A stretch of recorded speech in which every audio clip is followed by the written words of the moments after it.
안녕하세요, 김 팀장입니다. 3월 5일 주간 매매일기를 시작하겠습니다. 먼저 매수.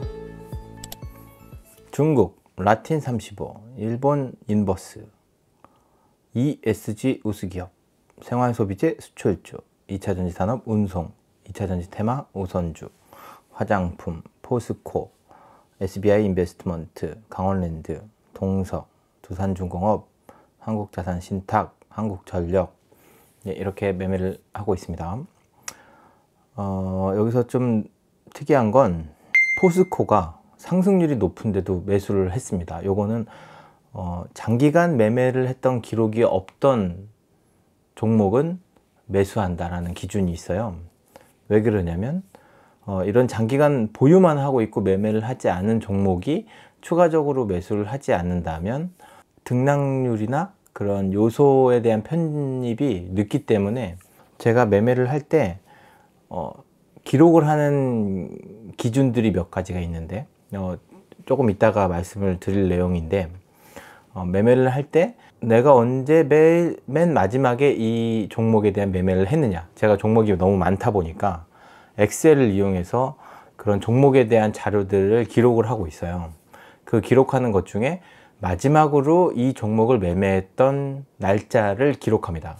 그리고 그 날짜가 시간이 지나면 이제 하루 전에 제일 최근에 매매를 했던 것이 제일 마지막에 매매를 했다라고 기록이 되는 게 있잖아요. 이제 그거는 그 주에 매매해야 되는 매매 단가 기준으로 매매를 할 수 있도록 합니다. 이런 단가를 구하는 기준도 나중에 말씀을 드릴 거예요.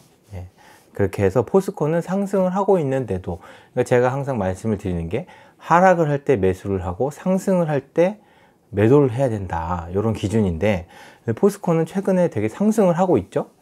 이유는 여러 가지가 있겠지만 상승을 하고 있는데도 매수를 했는데, 왜 매수를 했느냐, 매매를 했던 기록이 오래되었기 때문에 매매를 한다. 이제 그런 자산을 추가적으로 매도하는 그런 기준들 중에 한 가지의 요소에 부합했기 때문에 매수를 한 겁니다. 그리고 강원랜드, 그 다음에 동서는 매수를 했는데 금요일날 엄청 급락을 했어요. 이게 대주주가 매도를 했다라는 뉴스 때문에 급락을 했다고 하지만 동서는 우리가 식품 기업으로서 계속 그 동서에서 제조하는 식품과 이런 식음료들을 구해서 먹고 있잖아요. 뭐 제가 알기로는 맥심 커피가 제일 대표적으로 판매를 하고 있는 거고, 그거 외에도 동서에서 식품을 제조해서 판매하는 것들이 여러 제품들이 있는데, 그런 것들이 제가 종목을 선정하는 기준이, 이 종목은 단기적인 하락과 장기적인 하락장일 수도 있지만 이 기업이 생산하는 재화나 서비스가 내가 살아있는 한, 아니면은 이 세상에 존재하고 있는 한, 이제 세상의 사람들이, 소비자가 제품을 사용할 수 있는 그런 게 사라지지 않는다면 계속 종목을 보유하고 있다라는 기준에서 아직까지 동서는 크게 그런 거에 흔들리지 않고 단기적인 하락이라고 생각을 하고, 또 하락률이 높으면 매수를 한다는 기준이 있으니까 급하게 하락한 만큼 아마 다음 주에 추가적으로 더 매수를 하지 않을까라는 생각이 듭니다. 자, 그리고 다음은 매도입니다. 타이거 금속, 페노션, 미국 S&P 500 선물, 구리 선물, 풍산. 구리 같은 경우에도 자산 가치의 하락으로 원자재 가격이 상승했고, 또 구리라는 게 사회 인프라에 가장 많이 들어가는 원자재로서 경기에 선행하는 지표라고 하기도 하거든요. 구리값이 많이 올라가면 경기나 그 인프라, 그러니까 배관공사, 건설 이런 데에서 많이 필요한 자재가 구리이기 때문에 그런 경기의 호황을 앞두고 상승하는 자재, 그 원자재 가격이라고도 하는데, 그래서 저도 원자재 가격은 우리나라에서 매수할 수 있는 ETF로 구리 선물을 가지고 있고요. 그런 게 단기적으로 아니면 또 장기적으로 여지까지 이제 수익률도 높고 상승률도 높았기 때문에 부분적으로 매도를 하였습니다. 네, 그리고 S&P 500 선물 같은 경우에는 코덱스 S&P 500 선물에 대한 ETF가 있고 킨덱스 S&P 500이라는 ETF가 있는데 두 종목 중에 두 종목이 똑같이 미국 S&P 500을 추종하고 또 비슷한 수익률을 나타내고 똑같은 지수를 추종하기 때문에 등락이 조금 다를 수는 있지만, 왜냐하면 ETF를 매매하는 사람들의 매매 단가에 따라서 단가가 조금씩 틀릴 수는 있지만 그 지수를 추종하고 있는 만큼은 지수는 똑같기 때문에 저는 수수료가 낮은 ETF를 매매를 하기 위해서 코덱스 미국 S&P 500 선물을 매도하고 킨덱스 미국 S&P 500 선물을 매수를 하는 걸로 해서 종목을 약간 교체를 했어요. 그래서 이번에 전량 매도를 했으니까 내가 이 종목을 언제 어떻게 거래를 했을까가 궁금해서 제가 그동안 거래를 해놨던 그 기록들을 차트에 한번 뽑아 봤어요. 그랬는데 지금 제가 차트를 같이 보고 말씀을 드려 볼게요. 처음으로 19년 3월 14일 날 매수를 했고, 그 다음에 19년 10월 29일 날 추가적으로 매수를 했어요. 3월 달에 매수를 하고 10월 달에 매수를 했으니까 수익은 나고 있는 상황이었죠. 장기적으로 수익은 나고 있는 상황이었는데 7개월 만에 추가적으로 매수를 하게 됐어요. 이게 19년도예요. 지금 21년도인데 약 2년 가까이, 2년 정도 됐죠. 2년 정도 된 수익률입니다.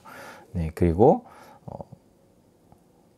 20년 1월 18일 날 매도를 했고, 그 다음에 20년 2월 24일 날 또 매도를 했어요.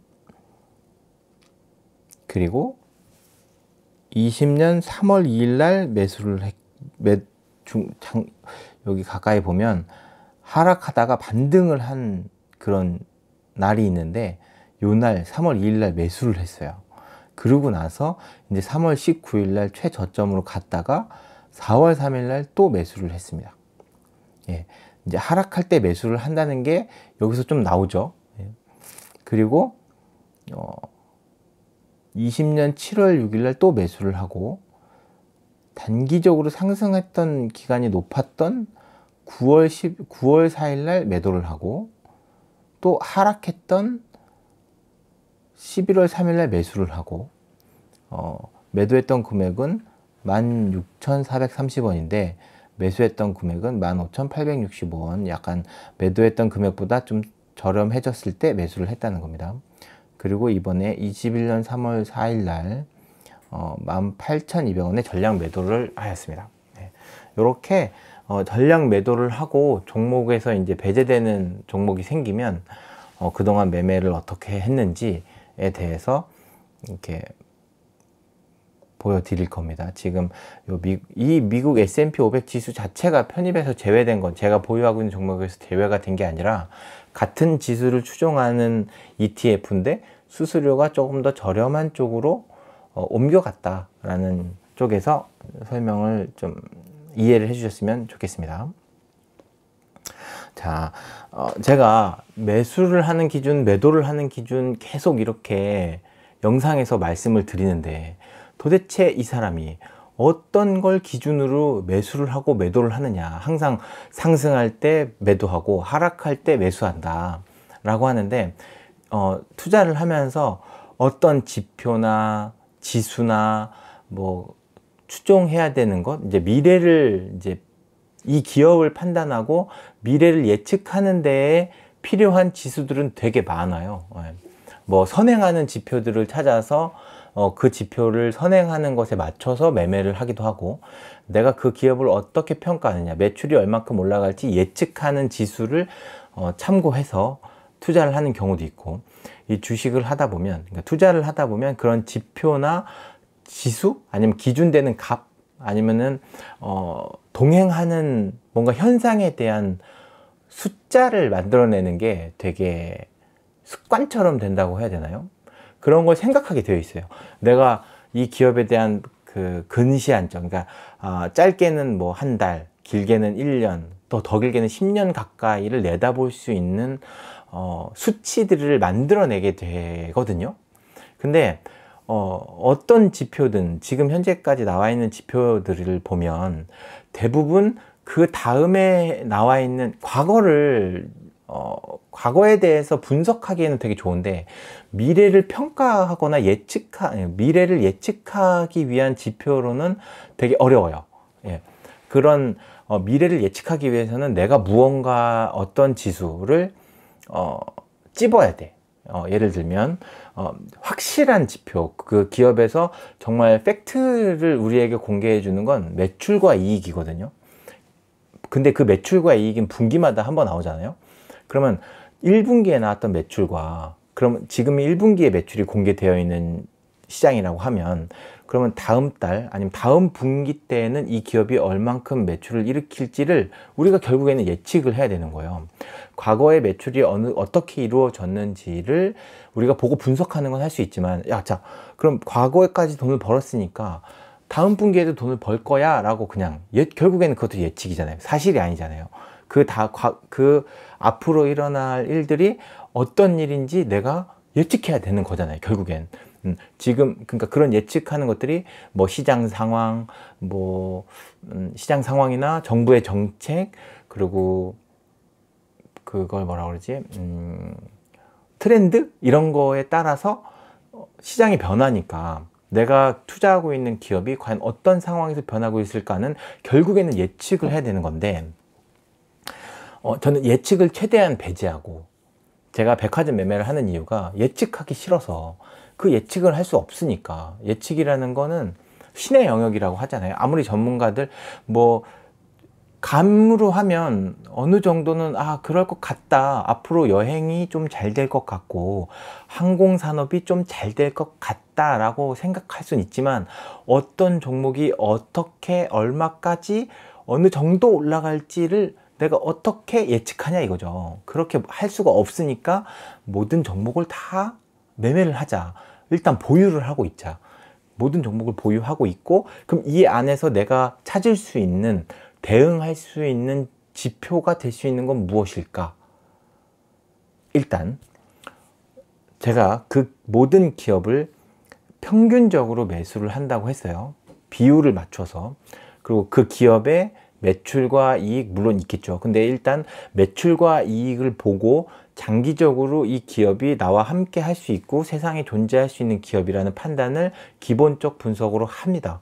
배당을 줄수록 더 좋다고 생각하고 부담은 좀 적죠. 많은 종목들 중에 하나 편입 더 하는 거고 하나 편입 제외하는 거니까 손실이 나더라도 조금 괜찮고 그 종목을 편입시킨다고 해도 큰 비용이 들지 않아요. 한 150분의 1, 내가 투자하고 있는 것 중에 150분의 1 정도의 비용을 들여서 이 기업을 편입하는 거니까 부담스럽지 않아요. 네, 일단 기본적 분석으로서 매출과 이익에 대한 것을 분석하고 편입을 시킵니다. 그럼 내가 갖고 있는 종목 중에 편입이 됐어. 그렇다면 매수를 하는 순간 매수를 했던 날짜, 매수를 했던 평균 단가, 그럼 편입을 한 기준으로 그 직전 요일, 그 전에 있었던 이 종목에 대한 단가들이 있을 거 아니에요. 근데 저는 기본적으로 매주 금요일 종가 기준으로 이 기업에 대한 데이터를 수집한다고 생각하시면 돼요. 예. 근데 이 기업의 종가를 하나씩 비교를 하게 되면 순간순간 달라지는 금액에 대한 변동이나 이런 게 너무 크기 때문에 바로 지난주에 대한 기록만 현재가 대비 지난주의 등락률이 얼마나 되느냐, 그리고 현재가 대비 지난 4주간의 기록 평균 4주간의 금요일 종가 기준으로 4주간의 평균은 얼마큼 되느냐, 그리고 그 평균과 현재가와 등락률은 얼마큼 되느냐. 그렇게 5주부터 8주까지의 기록, 그 다음에 9주부터 12주까지의 기록, 그 다음에 1주부터 12주까지의 평균, 이런 식으로 지난 평균보다 현재가의 위치가 어디에 있느냐.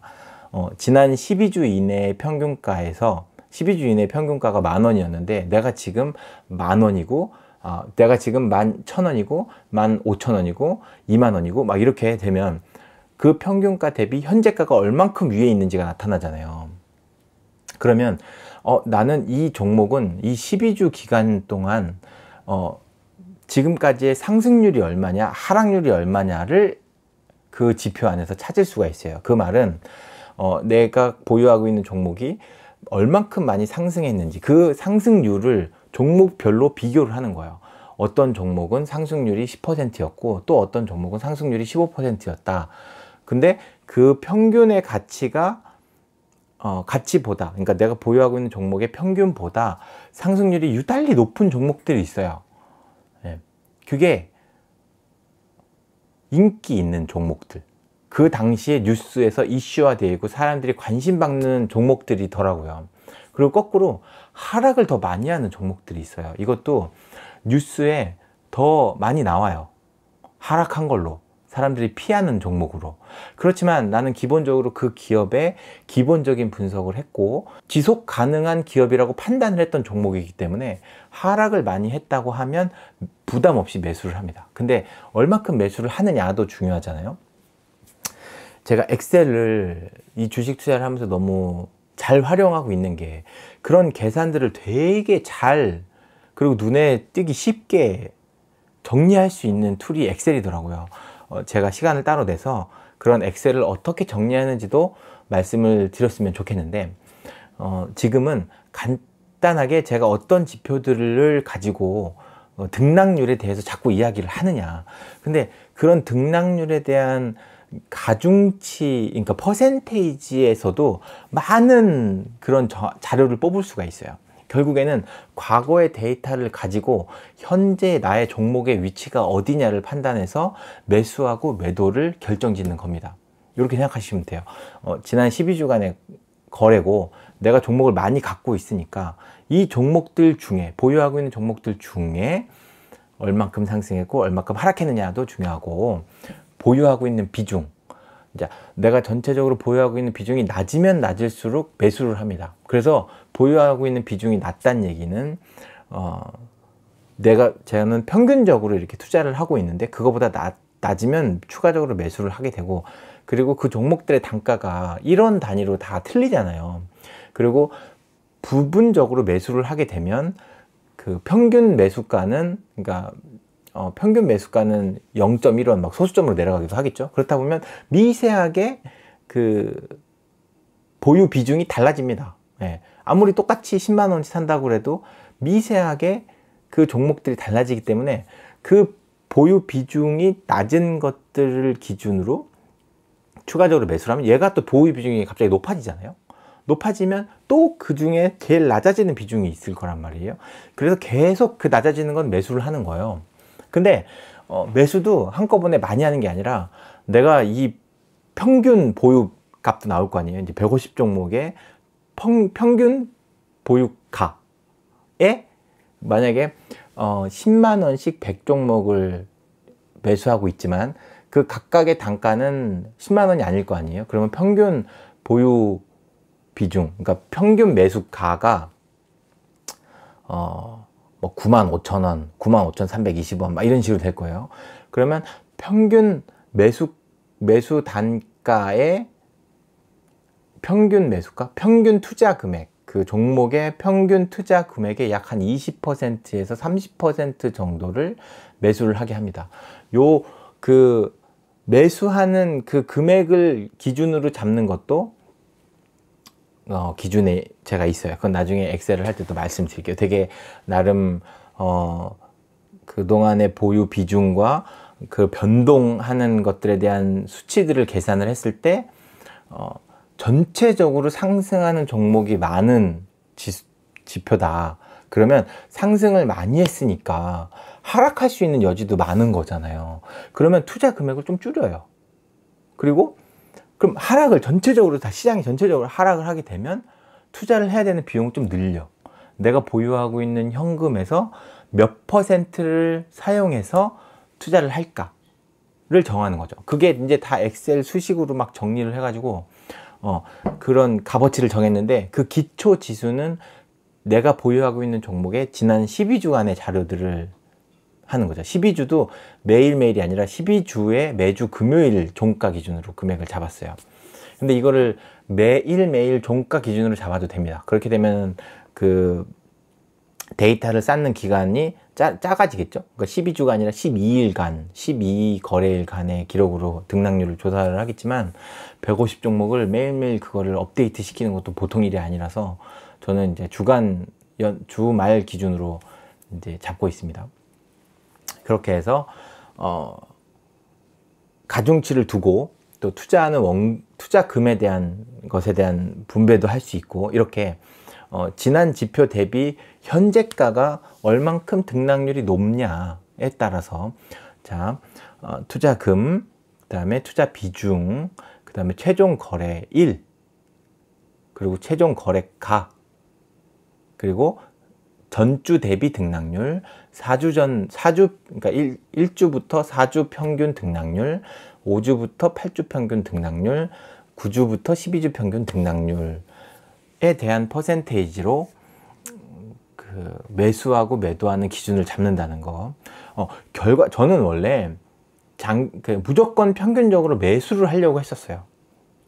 처음에는 매수를 그냥 다 하는 거야. 저는 이제 처음에는 투자하는 비용이 얼마 안 되니까 그냥 장기 투자를 해서 내가 좋아하는 기업을 꾸준히 매수를 하다 보면 언젠가는 그 기업들 중에 잘 되는 기업도 있고 안 되는 기업도 있고, 뭐 두세 개 반 망해도 반이 성공하면 또 수익이 나지 않겠냐라고 생각했는데, 가만히 생각하니까 어차피 투자금은 계속 늘려갈 거고, 그러면 나는 상승률이 높은 거는 언젠간 하락할 거니까 보유를 할 거라고 한다고 하면, 상승하면 좀 매도를 하고 하락했을 때 매수를 하면 장기적으로 내가 보유하고 있는 것보다는 조금 더 수익을 더 많이 낼 수 있지 않을까? 내가 수익금이 좀 적을 때에는 그런 고점 매도, 저점 매수를 해야 수익률을 좀 극대화 시킬 수 있는 방법이 되지 않을까. 그러니까 시장이 연평균 3% 상승하거나 5% 상승을 한다면, 그렇게 가정한다면 나는 그거보단 좀 더 많이 수익을 내야지 그래도 투자를 하는데 공부를 했고 좀 어떤 종목이 더 좋을지 좀 알지 않을까 했는데, 예측 말고 지난 주가를 기준으로 현재가가 고점이다면 팔고 저점이다면 사자라는 기준으로 잡다 보니까 지금 제가 말씀드렸던 지표 중에 제가 예측한 건 하나도 없어요. 그냥 내가 어떤 종목이 좋다고 하고 그런 종목들을 선별해서 편입만 시키고 나면 매수하고 매도하는 데에서는 나의 의견이 전혀 들어가진 않아요. 그냥 금요일 종가를 막 그냥 엑셀에다가 다 업데이트를 시켜주면 지난 기간 대비 현재가의 등락률이 나오거든요.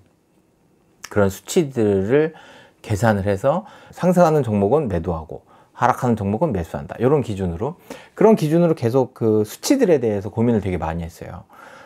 현금은 얼만큼 투자를 해야 되고, 매수하는 금액은, 그러니까 매수할 때에 투자할 수 있는 금액은 어떻게 해야 되고, 매도할 때의 금액은 얼만큼 해야 되느냐는 정했죠.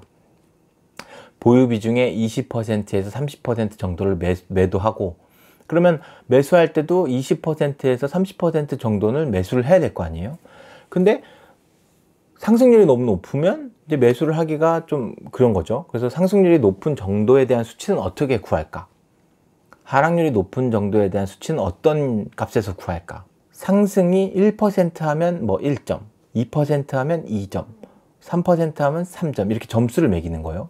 점수를 매겨서 그런 점수가, 예를 들면 보유 비중이 낮고 거래를 한 지 오래됐고 전주 대비 하락률이 높고 4주 전 대비 하락률도 높고 8주 전 대비 하락률도 높고 그 하락한 퍼센테이지도 높고, 그러면 그 값에 대한 가중치를 합산해서 일정 점수 이상이 나오면 매수, 뭐 이렇게 되고, 또 거꾸로 역으로 생각하는 거죠. 상승률이 높고 그 다음에 보유 금액과 투자 금액 상위 몇 %는 매도, 뭐 이런 식으로 하는 거죠. 예, 이거는 좀 그런 어떻게 제가 그런 걸 정리를 하는지 약간 표로 이렇게 보여드리고, 그 표에 얼마만큼의 가중치를 주는지도 좀 이렇게 보여드리고 하면 좋을 것 같아요. 이런 것들을 이제 영상으로 이렇게 편집해서 보여드리면 좋을 텐데, 그거보다도 제가 설명드리는 것에 대해서 좀 더 가중치를 준다는 것과 지난 데이터를 가지고 매매를 한다는 것에 대해서 좀 알아주셨으면 좋겠습니다. 네, 이렇게 하다 보면 일단 뇌동매매를 하지 않게 되고 나의 기준에 대한 고민을 더 많이 하게 되더라고요. 아, 내가 어떤 것에 가중치를 좀 더 줘야 될까? 아, 전주 대비 하락률이 높은 것에 매도를 더 많이 할 수 있게, 매매를 더 많이 할 수 있게 가중치를 높여야 될까? 12주 평균 등락률에 가중치를 둬야 될까? 내가 그러면은 오래된 매매를 한지 오래된 종목에게 가중치를 둬야 된다면 그거는 어느 정도의 범위를 가중치를 줘야 될까? 그런 것에 대한 고민을 하더라고요. 내가 어떤 걸 얼마에 매매하고 얼마에 매도를 하는지는 벌써 그냥 높은 것에 매도하고 낮은 것에 매수한다 라는 기준이 있기 때문에, 그리고 자동 매매로 등록을 해 놓기 때문에 그런 것에 대한 고민보다 가중치에 대한 고민과 그런 수치와 그런 퍼센테이지에 대한 고민을 더 많이 하는 것 같거든요. 그래서 그렇게 매매를 하게 되면 일단은 좀 마음이 좀 안정이 되고, 제가 이제 직장 생활 하는데 주중에는 이렇게 매매가 어떻게 되고 있는지, 그리고 앞에 말씀드렸던 것처럼 그 매매가 다 되고 나서 일정 기간이 지나고 나면 어느 시점에 매매를 했는지를 봐서 이렇게 매매하는 게 어느 정도는 수익을 냈구나 라고 생각할 수 있고, 특히 좀 하락 쪽에 하락할 때 이제 분산 투자하는 게 전체적으로 다 하락하게 되면 완전 폭망한다 라고 해서 하락에 대비할 수 있게 인버스 상품이나 원자재나 환율 이런 데도 골고루 나눠서 투자를 하고 있고, 그렇게 되다 보면 국내 주식이 하락하고 있으면 해외 주식이나 원자재 쪽, 또 국내 주식이 하락하면 국내 인버스 ETF에서 상승하는 것. 자, 국내 지수가 상승을 하게 되면 이쪽에 이제 제가 아까 말씀드렸다시피 상승을 많이 하면 할수록 투자 금액을 투자할 수 있는, 한 번에 매수를 할 수 있는 총 투자 금액을 좀 줄입니다. 전체적인 지수가 상승을 하게 되면. 근데 그 줄어든 와중에도 인버스는 거꾸로 하락할 거 아니에요. 그럼 하락하는 종목에 매수가 들어가게 되는 거예요. 그럼 이쪽에서 상승했던 종목에서 매도를 해서 하락에 베팅하는 인버스 상품에 매수를 하는 거죠. 그렇게 되고, 또 거꾸로 하락장에 왔을 때는 인버스가 또 상승을 하게 되고, 아니면 또 원자재가 상승을 한다던가, 지금처럼 뭐 구리처럼 원자재가 상승하고, 또 거꾸로 종목은 또 하락하게 되고, 그럼 원자재 쪽이나 인버스 쪽, 그러니까 환율 이쪽에 투자되어 있던 게 또 매도를 해서 다시 종목 쪽으로 투자를 하게 되고, 이렇게 리밸런싱이 계속 매주 일어나게 되고, 그 투자금에 대한 흐름이 방향을 옮겨가면서 투자를 할 수 있는 투자. 그래서 저는 백화점 매매를 하는 겁니다. 그리고 미래의 데이터를 예측하는 수치를 제가 만들진 않고요. 그냥 과거의 데이터를 가지고 대응한다고 말씀드렸어요.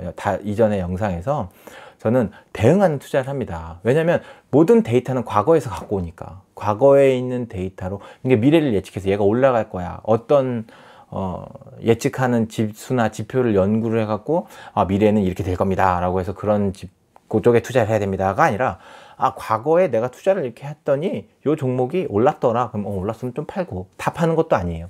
올랐으면 좀 팔고, 떨어졌더라, 그럼 떨어졌으면 좀 사고, 요렇게 대응해서 투자를 한다는 겁니다. 예, 이렇게 그 매매 기준에 대해서 얘기하면서 좀 시간이 많이 할애했는데요. 예, 다음에는 수익률입니다. 코스피는 3026.26, 전주 대비 0.44% 상승, 코스닥은 923.48, 전주 대비 1.4%, 1.04% 상승. 이거 보면 코스피랑 코스닥이 지난 한 주간 등락률이 엄청 높았잖아요. 그런데도 불구하고 하락하지 않고 결국엔 상승으로 잘 마무리를 해줬어요. 어떤 힘에 의해서인지, 뭐 개인들의 매매가 좋았는지, 기관이 연금이나 이런 데에서 매도를 많이 한다고 엄청 불만이긴 했는데, 결국에 지수를 주간 기준으로 봤을 때는 상승했다. 안 들고 가만히 있던 사람들이 결국엔 이익을 봤다는 거죠. 네, 어떤 종목에 따라서 종목은 좀 틀리겠지만 지수 자체가 하락하지 않은 것만으로도, 근데 개인 투자자나 초보 투자자분들이 정말 어려운 장이었다는 건 그 한 주간에 그 주 안에서도 등락률이 엄청 높았기 때문에 마음고생은 매매를 잘못했다 그러면 저점에 매도하고 고점에 매수했다면 완전 폭망하는 한 주가 됐을 수도 있을 거예요. 그래서 웬만하면 주 중에 이제 시장이 형성되는 중에 등락이 막 눈앞에 보이는 호가창을 보면서 거래하는 그런 뇌동매매는 하지 않으시는 게 훨씬 더 좋습니다. 네. 자, 저는 수익률 16.62%, 전주 대비 0.29% 하락했어요. 그리고 현금 비중은 31.27%, 전주 대비 5.18% 하락했습니다. 저의 수익률이 하락한 것만큼 보유하고 있는 종목이 하락했던 게 있으니까 지난주에도 하락했고 이번 주에도 하락을 했으니까 추가적으로 매수하는 종목이 많아진 만큼 현금 비중도 조금 줄어들었습니다. 그리고 여기 지금 현금 비중은 투자금액 기준 현금 비중이에요.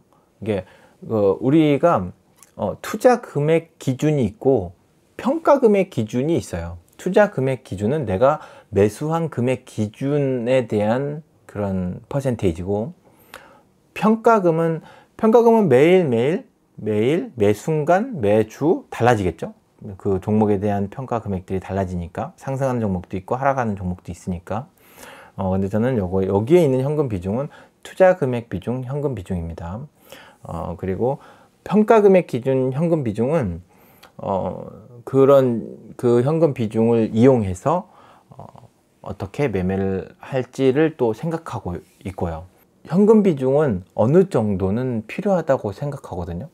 현금 비중이, 근데 상승을 많이 할 때는 현금 비중이 좀 더 많았으면 좋겠고, 하락을 많이 할 때는 현금 비중이 좀 줄어들었으면 좋겠거든요. 그런 걸 이용해서 나는 어느 정도 금액 이상이 되어 있는 거는 현금 비중이 조금 높을 때에는 이제 매매를 하지 않을래 라는 요소로 이용해서 사용하고 있거든요.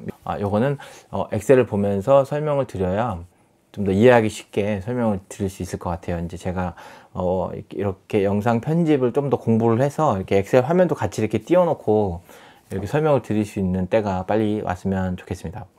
네, 한 주간 쉽지 않은 시장을 보내셨고 고민도 많이 하셨을 장이셨을 텐데 지수가 하락하지 않은 것만큼 여러분들의 투자하고 있는 상황도 나쁘지 않으셨으면 좋겠습니다. 네, 투자하시는 와중에 또 어떻게 투자하시는지 궁금하니까, 투자는 잘하고 계신지, 어떤 상황에 대해서 궁금한 점이 없으신지 댓글로 남겨주시면 감사하겠습니다. 예, 다음 한 주도 안전하고 수익이 나는 투자를 하셨으면 좋겠습니다. 감사합니다.